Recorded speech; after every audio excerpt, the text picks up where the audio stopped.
Ngapain? Tanya Hana sembari duduk di sofa. Bawa-bawa bantal gitu, wajah cemberut pula. Satria membuang wajahnya. Tak mau menjawab. Diusir teteh ya? Hana tertawa ngakak. Kasihan. Jangan ngejek ya. Gak lucu. Siapa yang ngejek sih? Orang kasihan. Satria memutar bola mata. Dari wajah kamu yang cengar-cengir ini enggak ada sama sekali raut-raut kasihan tahu. Hehehe. Hana memiringkan wajahnya. Apa aku aja yang tidur di kamar teteh? Nemenin teteh. Kan dia lagi hamil ya? Satria berdecak dengan wajah yang nampak semakin masam. Sana deh, terserah kamu mau ngapa-ngapain juga. Aa mah dah bingung sekarang. Pasti Aa nyari masalah mulu kan ya? Makanya teteh marah. Aa cuma bercanda tadinya. Satria meringkuk di atas sofa. Nampak menjadi lelaki yang sangat menyedihkan. Tapi hormon teteh itu lagi acak-acakan, jadi dia gampang bad mood, gampang tersinggung juga. Makanya jangan sembarangan ngomong, jaga tingkah pola, istri lagi hamil-hamil loh. Sembari menyenderkan tubuh di punggung kursi, Hana pun melipat tangan di dada. Aa yang salah dalam hal ini. Iya, memang, cewek kapan mau disalahin. Enak aja ngomongnya. Justru cewek loh yang kadang selalu salah. Dari monyet bertelur juga, cewek mah maunya bener mulu. Iya Ain. Hana berdiri. Aku mau tidur sama teteh juga dede bayi, bye. Jangan iri dengki ya, Jangan Han, mending bujuk teteh biar mau tidur sama Aa. Please ya. Aa enggak mau pisah lama-lama dari teteh. Boleh komisinya berapa BTW? Memem, Satria bergumam. Ternyata sekarang adik Aa ini udah mulai perhitungan ya, sama apa-apa. Enggak ngangka banget, sosok anak kecil yang dulu selalu Aa asuh, jagain, nurutin maunya, ngantar jemput sekolah dan lain hal sekarang perhitungan. Loh, kok jadi gali-gali jasa begitu? Enggak baik loh. Siapa yang menggali-gali jasa? Cuma menceritakan, menyebutkan, ternyata kamu udah besar dan udah berubah. Cengiran terpaksa Satria muncul. Enggak ada maksud dan tujuan lain kok Han. Ini aku kalau percaya sama musyrik deh. Ya iya. Satria mengangguk setuju. Percaya mah sama Allah aja. Cih. Hana berdecih. Gak asik. Lagi bad mood, gimana mau asik? Yang ada mumet dan banyak pikiran loh Han. Satria memeluk bantal rat-rat. Mau tidur sama istri. Apa banget deh, bucin. Bucin pada tempatnya boleh kok Han. Bucin di batas wajarnya boleh kok Han. Sama pasangan sendiri mah, wajar-wajar aja menurut Aa. Kalau bucinnya sama yang bukan mahram sorry deh enggak dulu. Satria menggelengkan kepalanya. Toh kamu juga bucin banget kan sama Teh Cia yang lucu. Iya sih, teteh lucu dan nyenengin banget. Aku beruntung punya ipar kayak teteh. Nah makanya itu. Kamu harus berterima kasih sama Aa. Kalau enggak nikahin teteh, mana mungkin kamu punya ipar seimut dia. Jadi sekarang sebagai tanda terima kasih, bujukin teteh biar mau tidur sama Aa ya. Boleh. Meski lucu dengan tingkah Satria saat ini tapi, lama-lama, Hana tak tega juga. Aku bakalan ngobrol sama teteh. Bujuk makhluk lucu yang sedang hamil itu agar mau memaafkan suaminya yang nyebelin. Meski kata-kata kamu menyakiti dan menusuk hati Aa. Tetap saja, Aa akan berterima kasih sebanyak-banyaknya. Apalagi kalau kamu berhasil bujukin teteh. Satria menatap langit-langit. Aa tunggu di sini ya. Selamat berjuang Han. Saranghe. Saranghe, geli banget aku dengernya. Tahu dari siapa sih hal-hal kayak gitu? Dari Dava. Pantesan. Teh, udah tidur belum? Teteh. Cia bergerak ke arah pintu kamar dan membukanya.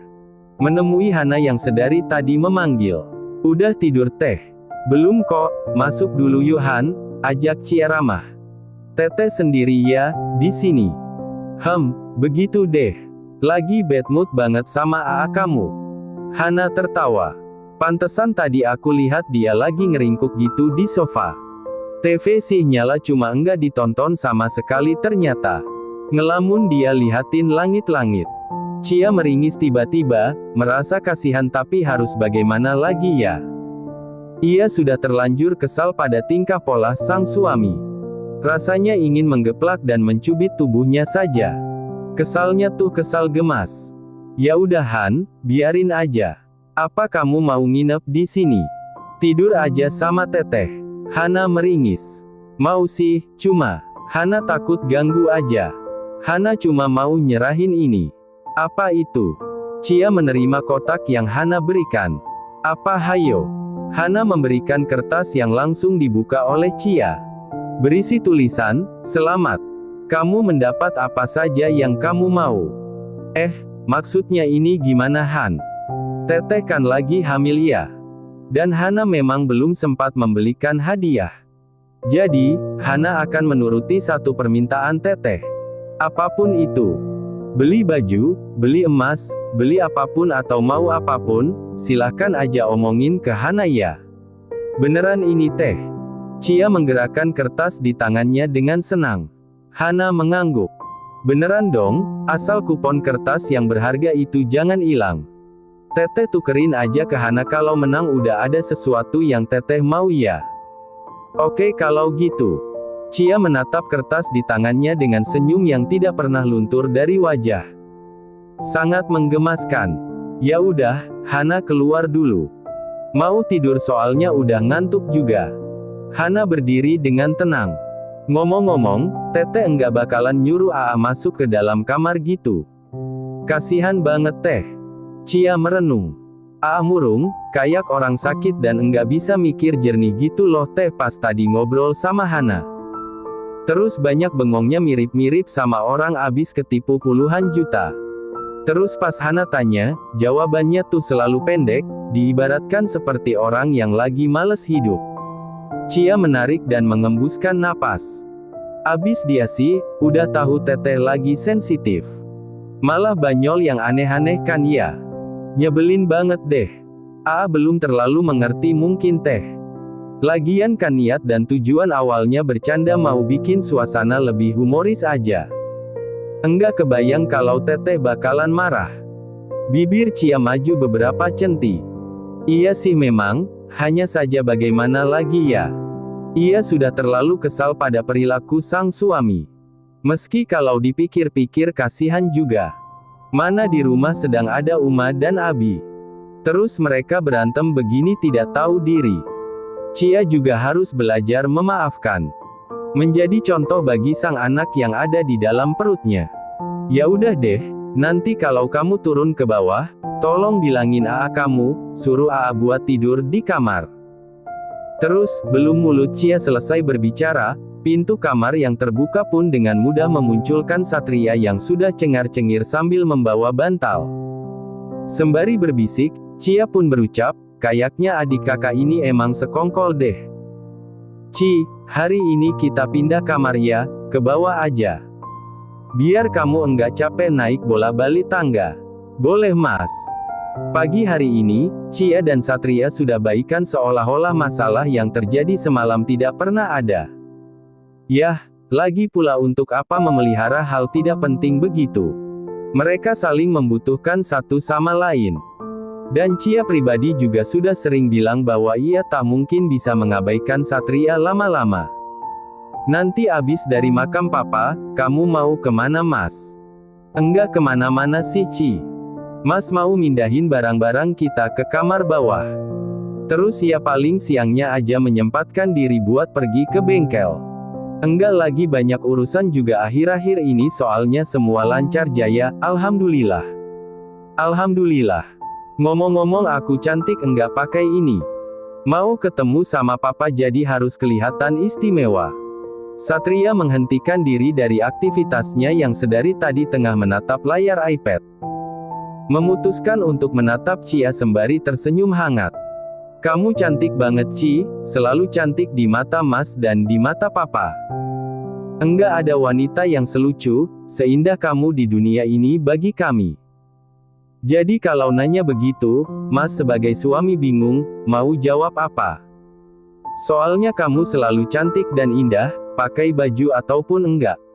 Mendengar kalimat terakhir Satria, bola mata Cia pun terputar malas. Dasar mesum, nyebelin deh kamu Mas. Sama istri sendiri. Tapi kan memang itu realitanya Ci. Mas enggak akan bohong. Ya udah karena sekarang kamu juga udah cantik to the bone, jadi mari kita berangkat sekarang. Satria menyimpan ipatnya di tempat semula. Naik mobil ya, motor aja gas sih. Kan dekat. No, enggak boleh sayang, kamu kan lagi hamil. Nah, ibu hamil itu lebih safety dan lebih afdol kalau kemana-mana ya naik mobil aja. Biar selamat sampai tujuan. Terus lebih nyaman juga. Ya udah kalau gitu naik mobil aja. Satria mengambil salah satu kunci mobilnya dan menghampiri Cia. Hari ini mau beli apa buat papa? Bunga aja. Iya, papa kan suka bunga. Ngasih bunga bukan simbol tertentu, tapi karena papa sama mama dua sosok yang suka bunga, untuk mengenang bahwa kehadirannya pernah ada, semua memori yang mereka lalui juga melekat dalam pikiran Cia. Jadi ya, Cia hanya ingin membeli kenangan yang baik, yang merujuk pada papa juga mama. Satria mengecup punggung tangan sang istri. Semoga kita panjang umur ya, Mas. Supaya anak aku enggak ngerasain gimana susahnya hidup tanpa seorang ibu.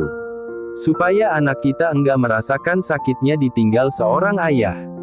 Betapa hilang arah ditinggal oleh keluarga dan hidup sebatang kara. Amin, insya Allah kita akan panjang umur, insya Allah kita akan mengurus anak-anak kita sampai tua. Sampai mereka ngasih cucu buat kita. Sampai alis kita memutih saking tuanya. Cia tertawa renyah.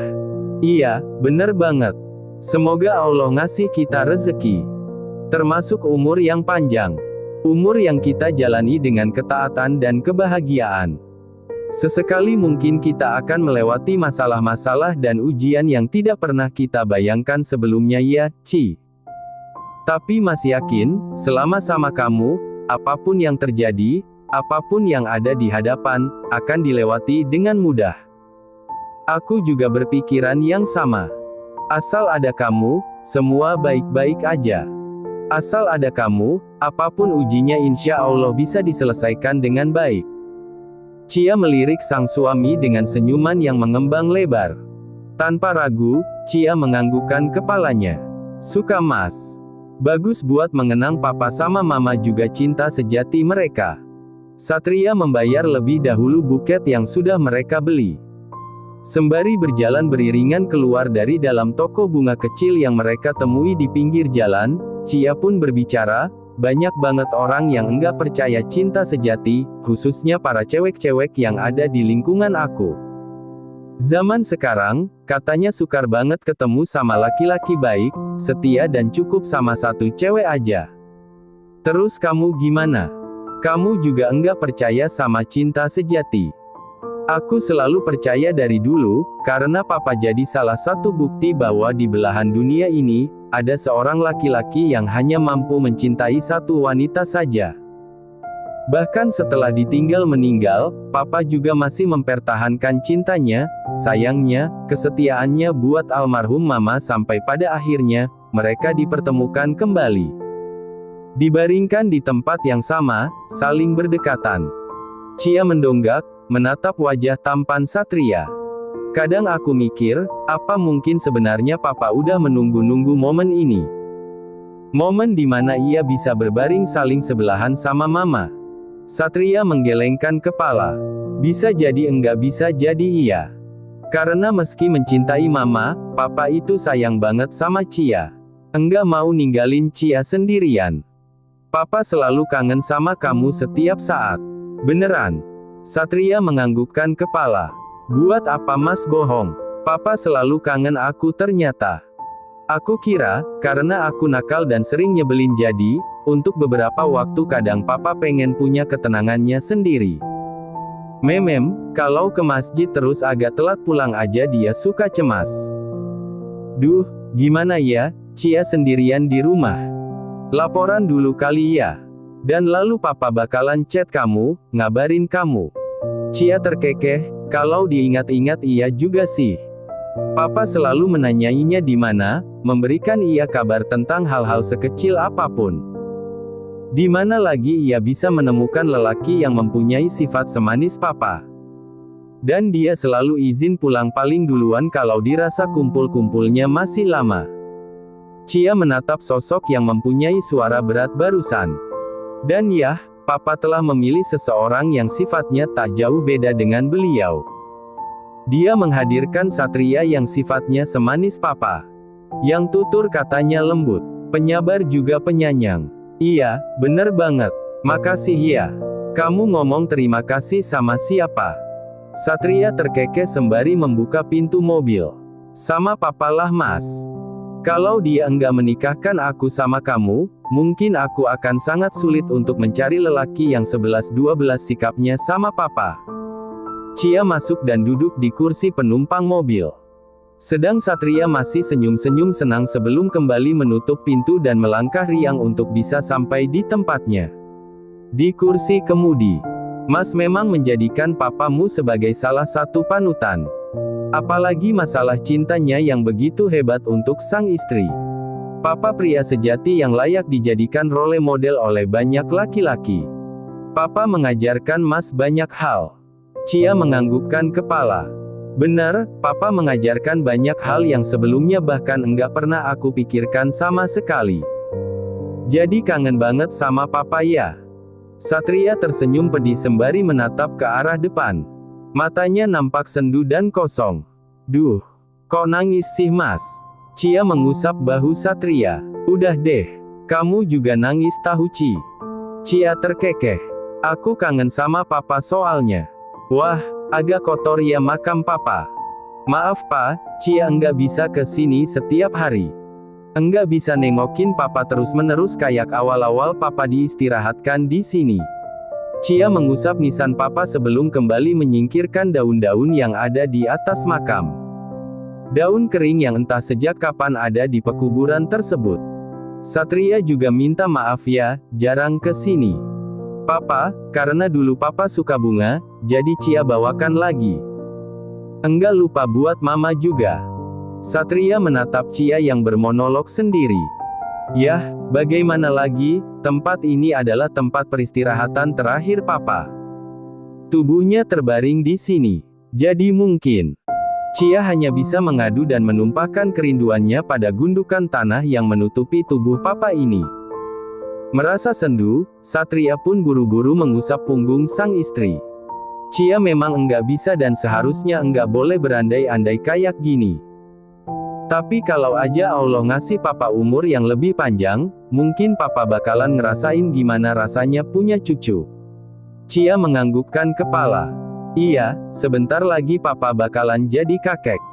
Papa pasti seneng ya dengar kabar ini kan? Papa pasti seneng kok Ci, Satria menyahuti. Papa bakalan bahagia tahu kamu hamil begini.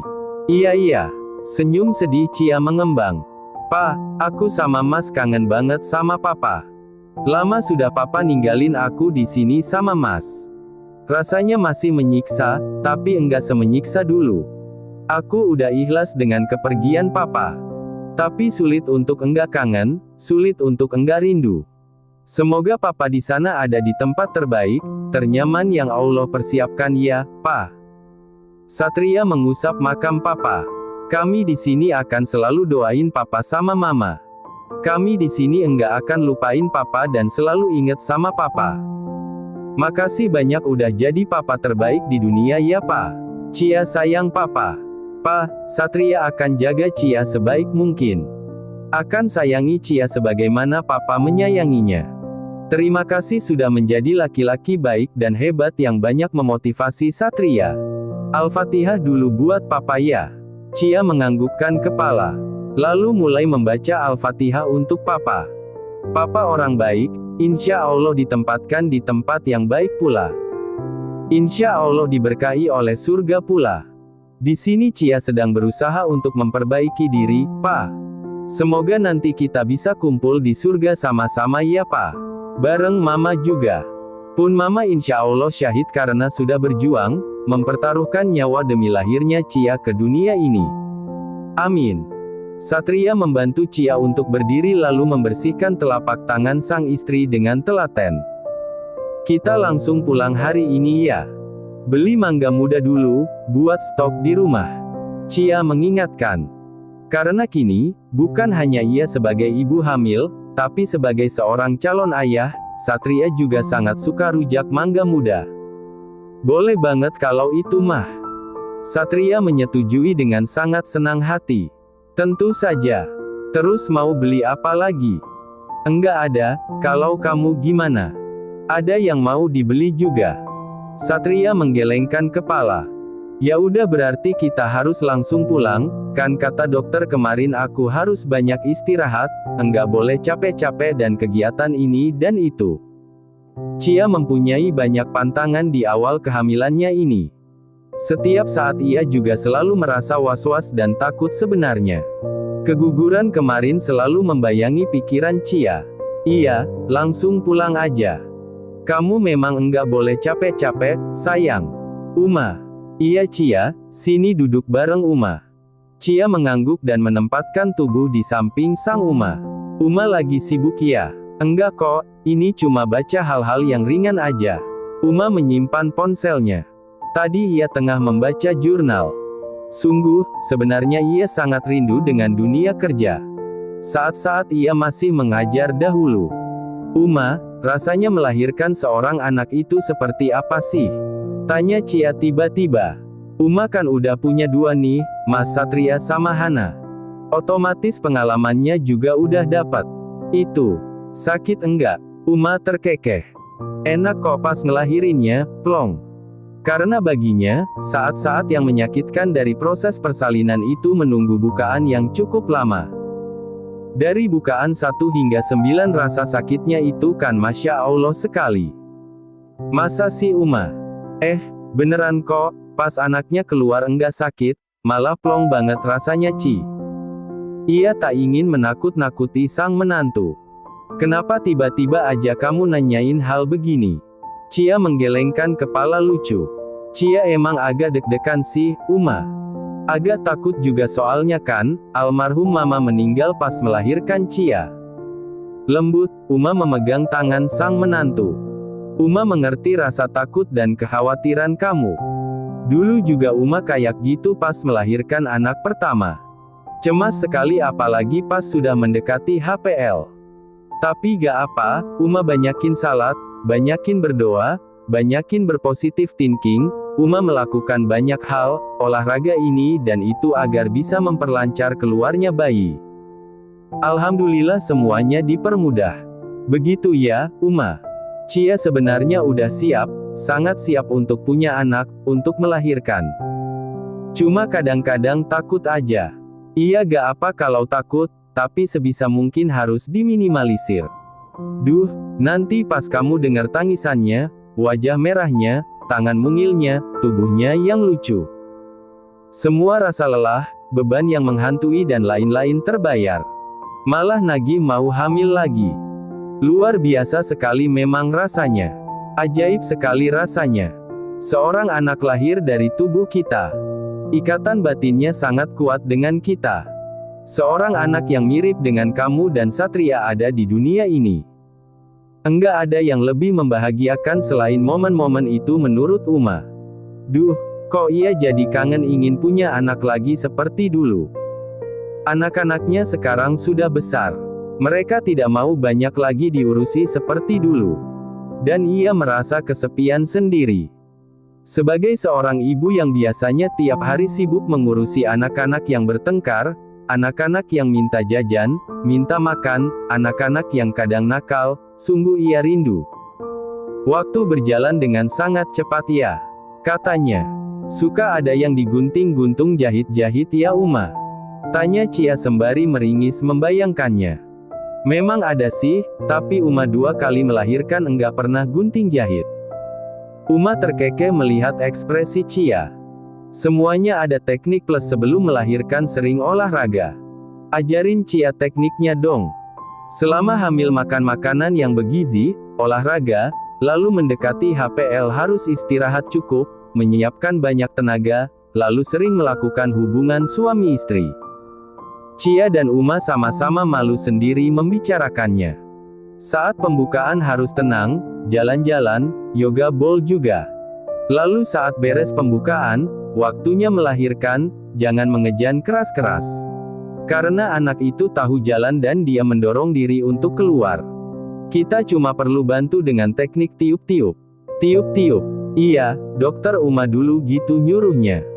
Karena bayi itu yang penting kelihatan kepalanya dulu, kalau kepala udah nongol, nanti dokter bantu untuk narik dan ngeluarin tubuhnya juga.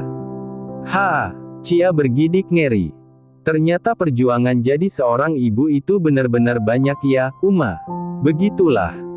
Tapi kamu jangan takut, kan ada Uma, Abi, Hana dan tentunya Satria yang akan selalu dukung kamu, jadi kekuatan untuk kamu. Jadi penopang kamu. Chia tersenyum kecil. Iya Uma, Chia percaya. Terima kasih sudah menonton, guys. Jangan lupa klik like jika kalian menikmati cerita ini, subscribe untuk update konten seru lainnya, dan tinggalkan komentar di bawah tentang apa yang kalian pikirkan atau cerita apa yang ingin kalian dengar selanjutnya. Dukungan kalian sangat berarti. Sampai jumpa di video berikutnya.